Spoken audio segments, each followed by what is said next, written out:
ఇట్లా నాకు కాల్స్ చేసే వ్యక్తి పదే పదే. మా ఆయన దీన్ని గమనించి ఓ రోజు ఎందుకైతే నీకు ఎమ్మెల్యే ఎన్నిసార్లు కాల్ చేస్తున్నాడు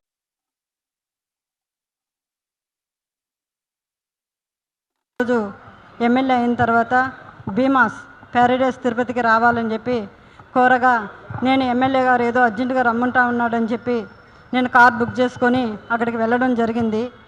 రూమ్ నెంబర్ 109 జూలై 6వ తారీఖు రోజు నేను అక్కడికి వెళ్ళడం జరిగింది. అక్కడ ఎవరూ లేదు, ప్రశాంతంగా ఉండింది. ఎమ్మెల్యే గారు మాత్రమే రూమ్లో ఉన్నారు. నేను వెంటనే రూమ్లోకి వెళ్ళడం నా పైన బలాత్కారానికి పాల్పడిన తర్వాత నేను అతనికి లొంగిపోవడం జరిగింది. జరిగిన తర్వాత ఈ విషయం ఎక్కడైనా బయట చెప్పావంటే నేను చంపేస్తాను, నీ కుటుంబాన్ని చంపేస్తాను అని చెప్పి బెదిరించడం జరిగింది. అందువల్ల నేను ఎవరికి చెప్పుకోకుండా నేను సైలెంట్గా ఉండిపోయాను. మళ్ళీ ఇంకొకసారి ఫోన్ చేసి నువ్వు కానీ రాలేదంటే నేను మళ్ళీ నీ కుటుంబాన్ని, నీ భర్తని చంపేస్తానని చెప్పి నన్ను బెదిరించడం జరిగింది. బెదిరించడం ద్వారా నేను మళ్ళీ అక్కడికి భీమాస్ ప్యారడైస్కి వెళ్ళడం జరిగింది. వెళ్ళిన తర్వాత నేను పూర్తిగా ఆయన్ని అవాయిడ్ చేస్తూ వచ్చాను. నేను అవాయిడ్ చేశానని తెలుసుకున్న అతను నాకు పదే పదే సైకోలాగా నిమిషానికి ఒకసారి ఫోన్ చేయడం జరిగింది. అది గుర్తించిన నా భర్త ఎమ్మెల్యే నీకు ఎందుకైతే ఇన్నిసార్లు కాల్ చేస్తున్నాడని చెప్పి నా మొబైల్ ఇంచేసి నన్ను కొట్టడం, నన్ను బెదిరించడం చాలా చేశాడు. చేసిన తర్వాత నేను ఆ బాధను భరించలేకుండా నాకు జరిగిన బాధని నేను ఆయనతో వివరించడం జరిగింది. వివరించినప్పుడు నా భర్త ఇలానే నీకే జరిగిందా, చాలామందికి జరిగిందా అన్నప్పుడు చాలా మహిళలు, గవర్నమెంట్ ఎంప్లాయీస్ కూడా ఉన్నారు, ఇందులో మహిళలు చాలామంది బలైపోతున్నారు చెప్పాను. నేను చెప్పినప్పుడు ఆయన సూచించాడు నన్ను చాలామంది మహిళల్ని కాపాడుకొని మనం బ్రతకాలి, మనం కాపాడుకోవాలని చెప్పి ఆయన నాకు ఒక పెన్ కెమెరాని అరేంజ్ చేసి ఇవ్వడం జరిగింది. జరిగిన తర్వాత ఆగస్టు 10వ తారీఖు భీమాస్ ప్యారడైస్కు 1:30 వెళ్ళడం జరిగింది. అక్కడ జరిగిన కామ క్రీడలను నేను రికార్డ్ చేసుకొని తీసుకొచ్చి నా భర్తకి ఇవ్వడం జరిగింది. అటు తర్వాత నేను మంగళగిరి పార్టీ ఆఫీస్ గారికి, పెద్దబాబు గారికి, చిన్నబాబు గారికి ఇద్దరికి నేను తెలియజేయడం జరిగింది. వాళ్ళ ద్వారా మాకు పిలుపు వస్తుందని ఇన్ని రోజులు వెయిట్ చేశాము. తర్వాత ఈ విషయం ఆయన తెలుసుకొని నన్ను బ్లాక్మెయిల్కి గురి చేయడము, మా ఇంటి చుట్టూ 4-5 మందిని పంపించి నన్ను వెతకడం చేస్తున్నాడు. నాకు ప్రాణహాని ఉంది, ప్రాణ భయంతో నేను ఇక్కడికి రావడం జరిగింది. అంతేకాకుండా ఇలాంటి చీడ పురుగులు తెలుగుదేశం పార్టీలో ఉన్న రోజులు తెలుగుదేశం పార్టీకి మంచి పేరు రాదని చెప్పి బాబు గారికి తెలియజేస్తున్నాను.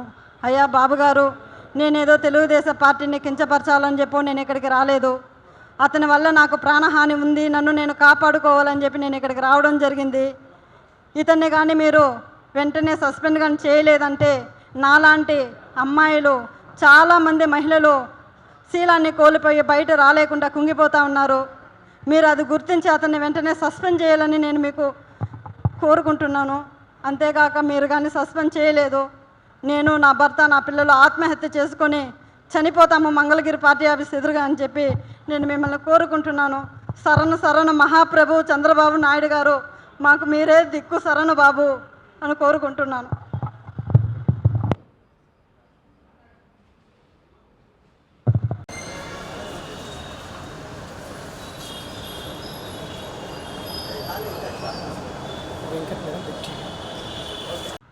నా పేరు బాబు, లక్ష్మి నా భార్య. గత 2 నెలలుగా ఈ ప్రవర్తన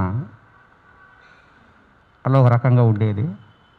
కుటుంబంలో కొన్ని విషయాలు, ఒక భర్తగా కొన్ని విషయాలు తెలుస్తూ ఉంటాయి. దాన్ని నేను పరిగణలోకి తీసుకొని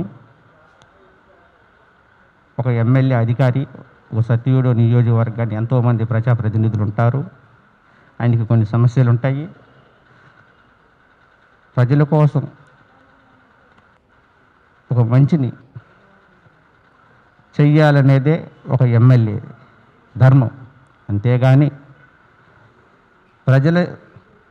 ఉంటూ ప్రజల్లో తిరుగుతూ ఆడవాళ్ళపైన అత్యాచారం చేయటం ఇది మహానేరం. టీవీ సోదరులకి, మిత్రులకి కానీ నేను చెప్పేది ఒకటి సమస్య గట్టి, ఆడజాతికి అంతం ఎప్పుడో జరిగింది, పట్టిందని మనం అనుకుంటాం, చదువుకుంటూ ఉంటాం. ఒక ఎమ్మెల్యేనే ఇది మరుగుంటే సాధారణ మనుషులు ఇంకెట్లా ఉండాలో అని మీరు ఆలోచన చేయండి. మనం చిన్నప్పుడు చదువుకున్న చదువులు ప్రజల చేత, ప్రజల కొరకు, ప్రజలచే ప్రజాస్వామ్యం ఎదుకోబడిన ప్రజాస్వామ్యంలో ఒక ఎమ్మెల్యే ప్రజలకి రక్షణ లేకుండా ఇలాంటి ఆడవాళ్ళని అత్యాచారం చేసి బంధించి వాళ్ళని బెదిరించి రామకోణాలుగా పాల్పడే ఎమ్మెల్యేని కఠినంగా శిక్షించాలని కానీ నేను కోరుకుంటున్నాను. ముఖ్యంగా నేను చెప్పేది ఒకటే లాస్ట్ విన్నపం, అయ్యా మా సత్యవేడు నియోజక ప్రజలకు నేను చెప్పేది ఒకటి, మన ఇంట్లో ఒక ఫంక్షన్ ఉంది, నా కూతురు పెళ్ళి ఉంది, మా అక్క శుభకార్యం ఉంది, నాకు కొడుకు పుట్టాడు, ఎమ్మెల్యే గారు మీరు రండి విందు చేయండి అని ఆనందపడిపోవాకండి. కోనేటి ఆదిమూలం అనే వ్యక్తి కామాంధుడు మీ ఇంట్లో విందు చేసి నీ భార్య మీద చెయ్యేస్తాడో, నీ పిల్లం మీద, నీ అమ్మ మీద కన్నేస్తాడో, నీ కూతురు మీద చెయ్యేస్తాడు. ఇటువంటి కామాంధుని అరికట్టాలని బాబుగారిని విజ్ఞప్తి చేస్తాను.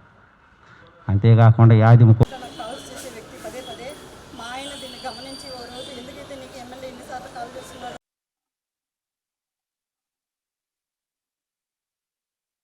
రోజు ఎమ్మెల్యే అయిన తర్వాత భీమాస్ ప్యారడైస్ తిరుపతికి రావాలని చెప్పి కోరగా నేను ఎమ్మెల్యే గారు ఏదో అర్జెంటుగా రమ్మంటా ఉన్నాడని చెప్పి నేను కార్ బుక్ చేసుకొని అక్కడికి వెళ్ళడం జరిగింది. రూమ్ నెంబర్ 109 జూలై 6వ తారీఖు రోజు నేను అక్కడికి వెళ్ళడం జరిగింది. అక్కడ ఎవరూ లేదు, ప్రశాంతంగా ఉండింది. ఎమ్మెల్యే గారు మాత్రమే రూమ్లో ఉన్నారు. నేను వెంటనే రూమ్లోకి వెళ్ళడం నా పైన బలాత్కారానికి పాల్పడిన తర్వాత నేను అతనికి లొంగిపోవడం జరిగింది. జరిగిన తర్వాత ఈ విషయం ఎక్కడైనా బయట చెప్పావంటే నేను చంపేస్తాను, నీ కుటుంబాన్ని చంపేస్తాను అని చెప్పి బెదిరించడం జరిగింది. అందువల్ల నేను ఎవరికి చెప్పుకోకుండా నేను సైలెంట్గా ఉండిపోయాను. మళ్ళీ ఇంకొకసారి ఫోన్ చేసి నువ్వు కానీ రాలేదంటే నేను మళ్ళీ నీ కుటుంబాన్ని, నీ భర్తని చంపేస్తానని చెప్పి నన్ను బెదిరించడం జరిగింది. బెదిరించడం ద్వారా నేను మళ్ళీ అక్కడికి భీమాస్ ప్యారడైస్కి వెళ్ళడం జరిగింది. వెళ్ళిన తర్వాత నేను పూర్తిగా ఆయన్ని అవాయిడ్ చేస్తూ వచ్చాను. నేను అవాయిడ్ చేశానని తెలుసుకున్న అతను నాకు పదే పదే సైకోలాగా నిమిషానికి ఒకసారి ఫోన్ చేయడం జరిగింది. అది గుర్తించిన నా భర్త ఎమ్మెల్యే నీకు ఎందుకైతే ఎన్నిసార్లు కాల్ చేస్తున్నాడని చెప్పి నా మొబైల్ ఇంచేసి నన్ను కొట్టడం, నన్ను బెదిరించడం చాలా చేశాడు. చేసిన తర్వాత నేను ఆ బాధను భరించలేకుండా నాకు జరిగిన బాధని నేను ఆయనతో వివరించడం జరిగింది. వివరించినప్పుడు నా భర్త ఇలానే నీకే జరిగిందా, చాలామందికి జరిగిందా అన్నప్పుడు చాలా మహిళలు, గవర్నమెంట్ ఎంప్లాయీస్ కూడా ఉన్నారు, ఇందులో మహిళలు చాలామంది బలైపోతున్నారు చెప్పాను. నేను చెప్పినప్పుడు ఆయన సూచించాడు నన్ను, ఈ చాలామంది మహిళల్ని కాపాడుకొని మనం బ్రతకాలి, మనం కాపాడుకోవాలని చెప్పి ఆయన నాకు ఒక పెన్ కెమెరాని అరేంజ్ చేసి ఇవ్వడం జరిగింది. జరిగిన తర్వాత ఆగస్టు 10వ తారీఖు భీమాస్ ప్యారడైస్కు 1:30 వెళ్ళడం జరిగింది. అక్కడ జరిగిన కామ క్రీడలను నేను రికార్డ్ చేసుకొని తీసుకొచ్చి నా భర్తకి ఇవ్వడం జరిగింది. అటు తర్వాత నేను మంగళగిరి పార్టీ ఆఫీస్ గారికి, పెద్దబాబు గారికి, చిన్నబాబు గారికి ఇద్దరికి నేను తెలియజేయడం జరిగింది. వాళ్ళ ద్వారా మాకు పిలుపు వస్తుందని ఇన్ని రోజులు వెయిట్ చేశాము. తర్వాత ఈ విషయం ఆయన తెలుసుకొని నన్ను బ్లాక్మెయిల్కి గురి చేయడము, మా ఇంటి చుట్టూ 4-5 మందిని పంపించి నన్ను వెతకడం చేస్తున్నాడు. నాకు ప్రాణహాని ఉంది, ప్రాణ భయంతో నేను ఇక్కడికి రావడం జరిగింది. అంతేకాకుండా ఇలాంటి చీడ పురుగులు తెలుగుదేశం పార్టీలో ఉన్న రోజులు తెలుగుదేశం పార్టీకి